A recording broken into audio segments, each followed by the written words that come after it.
Welcome to Wellness Wonderland, your holistic wellness hub. Join us each week as we dive into the realms of alternative medicine, mindfulness, fitness, spirituality, and everything in between. I'm your host, Nicole Papageorge, and I'd like to introduce my co host and partner, Patrick Murphy.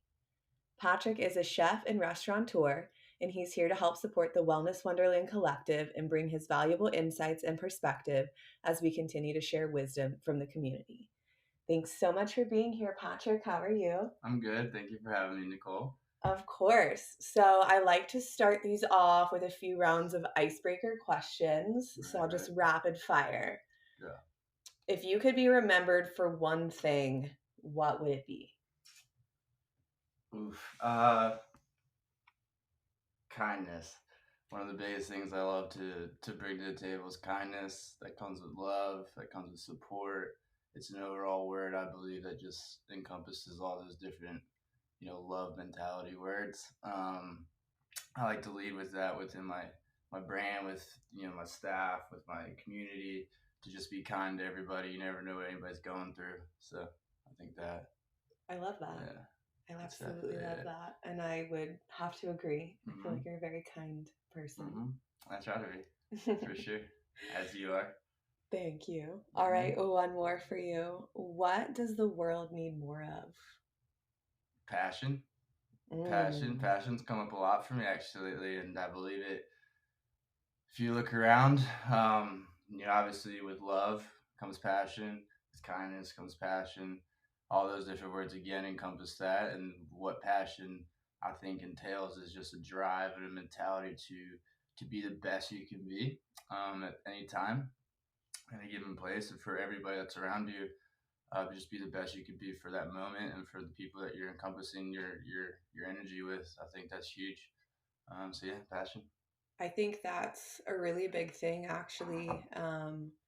Something that I don't see a lot of anymore, which is when you support small businesses or I think quote unquote smaller Well, companies or businesses, those people have more passion than those big corporations. right. You know what I mean? Mm-hmm. And I think there's a major lack because of that. A lot of the 9 to 5, a lot of the office, the day to day, the mundane, it's kind of over time cyclically draining us as a Mm-hmm. collective because we're kind of just stuck in this Monotonous loop. circle of. I mean, how do you find passion in a white wall with Fluorescent fluorescent lights lights, and no a windows, computer and screen? How do you find passion in that?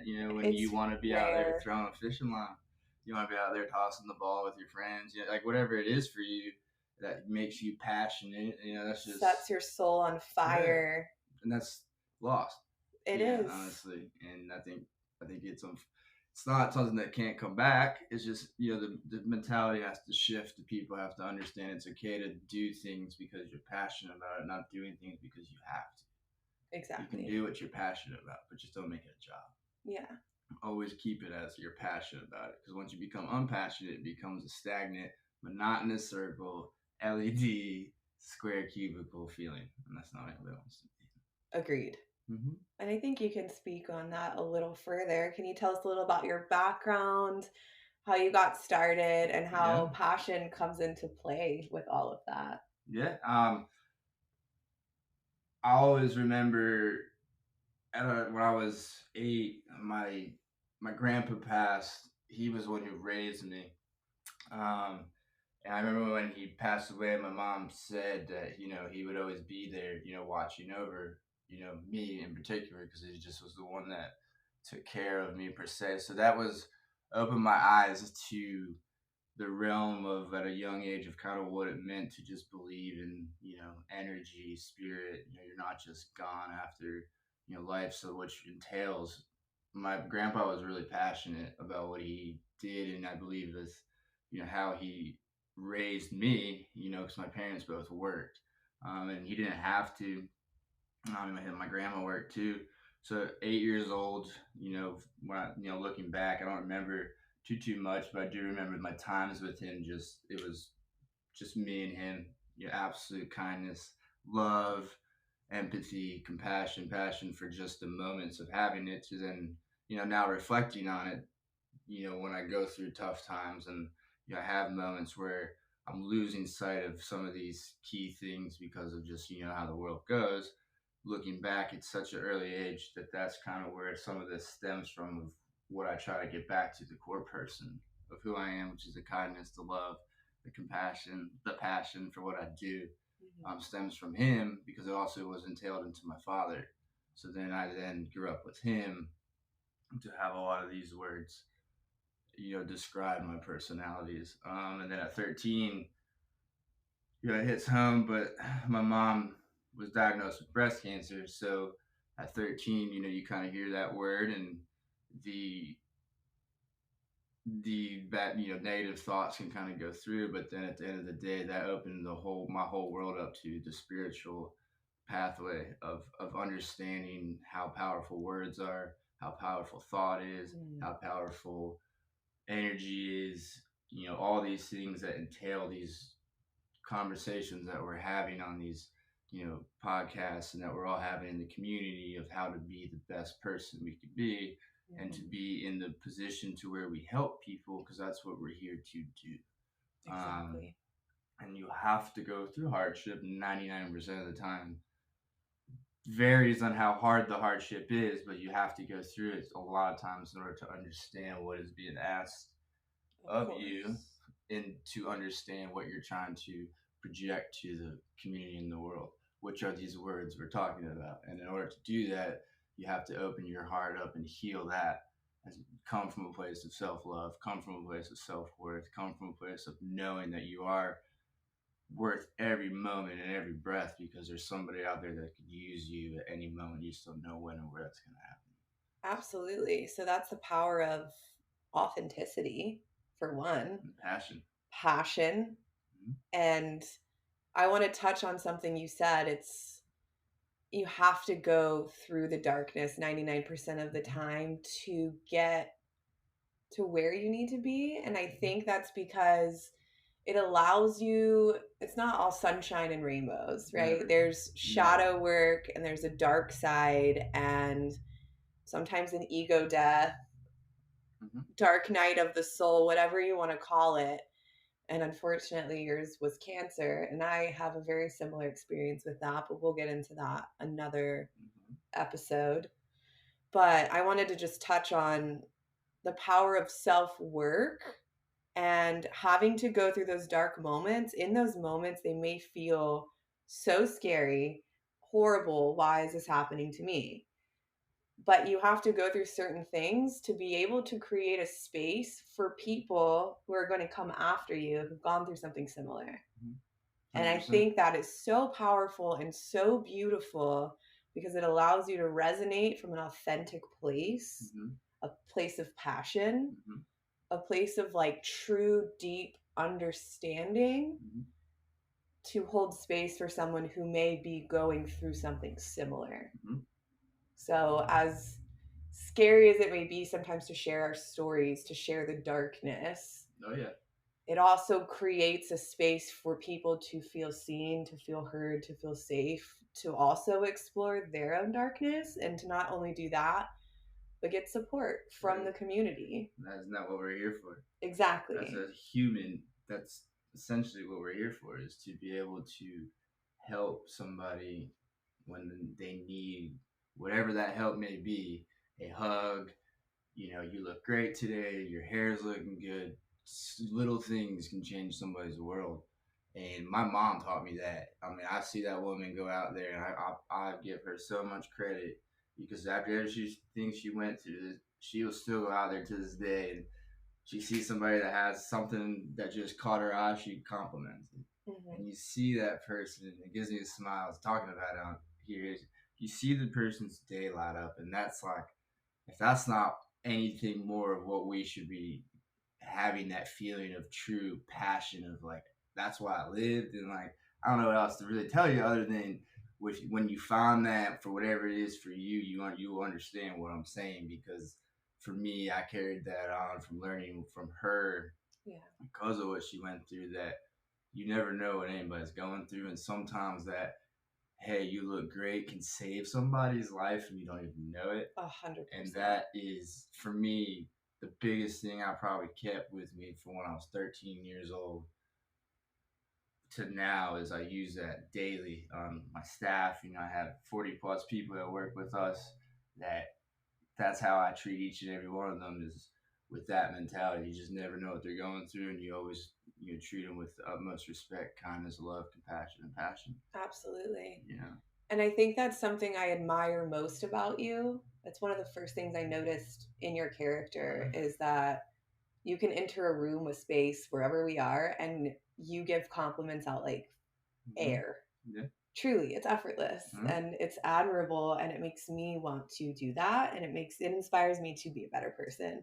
That's what I do. I mean, if I can walk in and say in front of people out loud something good about somebody, it doesn't just make that person feel good. It actually makes everybody around them feel good, because it's a compliment. It's not a ripple negative. effect Correct. too. It's boom, you hit it. It's a raindrop effect. You hit it and it boom, it goes out, and it's an energy. And so my mom taught me all this, and that's my story. Is with her hitting cancer. And then me at 13 going to Reiki 1, Reiki 2, going dormant for a while, but understanding in that dormant pathway, I had to find my self-love, my self-worth, which was very difficult. I have a very interesting background with my family. Just it's not all rainbows and sunshines, as Nicole was saying earlier, but it all was meant for me to go through to get to this point. And I think it's fair to say everybody has these circumstances, but we're all, hold back on talking out loud. But, even in my circumstance, I've had situations with my family that, it's just like everybody else, where you would not necessarily expect or want that or wish it upon anybody. But, for me, I've gone through abuse and situational stuff. That is hard to deal with for anybody. And what comes back around each time that goes towards me, that energy of negative, trying to bash my self-worth, trying to bash my self-love, is looking back in the mirror and squashing those thoughts with who I am, which is a kind, compassionate, loving, caring, passionate person. And that's a huge thing to have in your tool belt, because we all have those people, or we all have those situations that will, teeter you to go to the negative lap. But there's always the ability to get back, and sometimes we just need help too. So finding those people around you. Exactly. I'm lucky to have my partner Nicole, right? We've met, and before I met her, is another. Again, we talked about going through dark times to come to the light. Like, before I met her, full transparency, darkest time of my life. I'm in the restaurant biz. It's a tough time. I work with my family. So it's a tough time. And, it's one of those things that, I'm not all perfect either. I try to show up and be the best I can be on the daily, but I need help too. And sometimes it's, again, finding the people that can hold that space for you regularly, but also understand what you're going through, because they're have gone through it and are going through it as well. And that's a huge tool, is when you find somebody like that. Well, it takes vulnerability, first of all, to be able to call somebody in. Correct. Like that. And with vulnerability, I think takes courage and strength. And just knowing that if you don't have the courage or strength and you are going through something, that you are not alone at all. I promise you that. I too have had very dark moments in my life. I've dealt with some depression, just misaligned people, and I've been hurt and abused as well. And in those moments of darkness comes isolation and loneliness and feeling like you're a burden and like you can't ask for help. But all of those are intrusive thoughts. Yeah, exactly. And knowing that at the core of who you are, like you said, is this kind, passionate, loving, happy, optimist person. Yeah. That's who you are. And anything that's happened to you or has hurt you or harmed you is a reflection of that person or that circumstance. It's not necessarily what defines you. Correct. And it's up to you to allow whatever circumstance that is to take that power from you. Correct. And that's entirely your call. It's a choice. And the power of being vulnerable and the power of asking for help and being authentic really allows for those people in that support system to come into your life and for you to shine your light and your wisdom into the world. And I mean, that's why we're creating this space, is to 100%. share The voices experiences of how it happened. I mean, just like we were touching on earlier. I mean, before,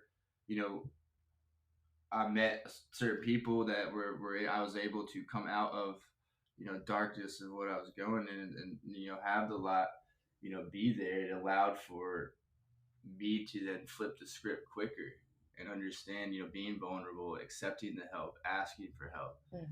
There was a long period of time, I've been, owning and operating this restaurant group for 5 years at a young age, 28. I don't know everything, and I still don't know everything. I know absolutely. Yeah, I learn day to day, and at the end of the day, I was ego. You said it earlier, was in my way, and I'm such an unegotistical person, but because of the realm, I didn't want to fail, and that word is such a funny word, because when you say it, it's connotated to such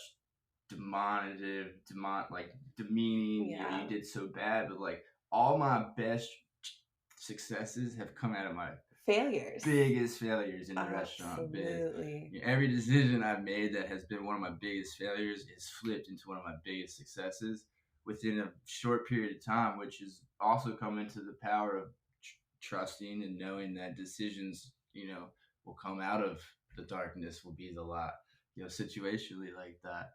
And then being vulnerable, allowing for this hurt and, the sadness to come and probably be processed, so it's not held on to negatively, so it becomes a positive flower blossoming for the next person or opportunity to come in to be healthy. Exactly. And that's like a huge thing that like we get caught up, is the mourning. Is like, I get it, we all have to mourn, but then understand, like, you gotta go. And when you gotta go, it means like, believe in yourself, trust yourself, trust your gut, trust your intuition, get back to who you were, get back to the core, and just go back to those basics. And then the people will come out of the woodworks to find you when you don't even know it. And you were one of those people. For me, it was like wasn't even really looking for somebody, more than I was needing help to balance some things emotionally. And then for me, I allowed myself to be vulnerable all around with my staff and everything at this time, of communicating that I needed help. I needed a step away, because I'm human. I'm not a robot. I have a lot of stuff that I'm healing from. 32 years old. We all have a life. And so it's beautiful when you're able to open your space and able to find somebody. And like I challenge everybody to, when you do find somebody, is to really look in the mirror at yourself and understand it's a lot of work. You have to do a lot of work, because at the same time, if they're the right person for you, there's a lot of work you have to do together, but also on your own, to maintain that relationship and that status, and to maintain the growth forward, and to never go backwards. Because a lot of times we see in all relationships, friendships, love, romantically, family, is there's a certain level a lot of times, and then it's like a plateau, because we maybe get insecure, we maybe get this, we maybe get that, or we get busy, or we get caught up in our own thing, and we lose sight. Relationships, like you said, platonic or not, or working, or whatever it may be, definitely is 100% from both parties. 100%. Both on themselves and on the relationship. Correct. And you have to be able to give 100% when needed for each relationship, but you also have to get to a place where you're able to be 100%. Absolutely. And I know for me, there's times, and you know this, and my family knows this, but you have to re-energize and find that place. Mine's a shower. I take my water bill is so high. It is what it is, but it gives me the peace of mind to be able to come back and go back out to the team, back out to my family, back out to my friends, back out to the community. It's your reset button. And shed the light and be at the same level that I want to maintain for everybody at all times, but finding the way to do it within myself. It's beautiful. It's a work. For me, it's meditation, and you Yes, know it is this, meditation. he will literally, if I get overwhelmed or anxious Yeah. or just like there's so much going on, did you meditate today? Yeah. No. Okay, can you go in your room for like 10 minutes? Take 10. And I do, and I come back a different person. Do Whole I not? different person. It's the same as if I went to take a shower. This happened 4 days ago. I was feeling some sort of way, just something was got over me, a mindset, and I popped into the shower and at my own time, had my own space, and I came out and I literally walked out and went up there and said, I'm different. I'm back. I'm back to normal. It was the reset button, and if you can find that tool of what it is for you, mine's also FIFA. If I really need to reset, you'll catch me on the sticks, but. Other than that, it's just maintaining that and being true to it and just taking the time when you need it, because you never know who you're going to run into. And at the end of the day, always returning back to who you are at the core. So I think that's beautiful, first of all, and thank you for sharing your story and the lessons learned along the way. I love it. Keep it going, girl. Keep it going. They'll all get to know me real well. It's all good. It's just the beginning of the onion. It is the beginning of the onion. Everybody's got a story, and it's beautiful. And we'll be touching base on your story shortly, because the community needs to hear exactly kind of what I just preached. Was we're all the same. We are. We all walk different pathways, but we're all walking to the same goal. It's universal oneness. Yeah. And I think when you get to recognize that in everything, everyone, every living thing that has energy, we are all connected. And I just want to end with a little shout out to your businesses, first of all. Appreciate it. If you're in Charlotte, North Carolina, and you have the privilege of ever coming out to Honeycomb Cafe or Bumblebee Creamery, you will not be disappointed. Yeah, and stay tuned for Italian spot here coming in the next month or so. Yeah, so that's pretty exciting. Insider tip there. Yeah, a little inside tip, a little Morelli's. Stay tuned. So I appreciate that, Nicole. Of course. So is there anything else you'd like to share before we close out? No, I just want to say hello to the community. Thank you guys for allowing us to speak and to allow for the space and the platform for y'all to get insight from the community. Well, thank you for sharing your wisdom, and you guys will definitely be hearing more of Patrick and from Patrick. Yep. So big thanks for tuning into Wellness Wonderland. If any of this resonates, join the community by clicking that subscribe button and connect on social at Wellness Wonderland Collective for daily inspiration and insights on what's going on in the community. Until next time, stay curious, stay well, and lead with love in all you do.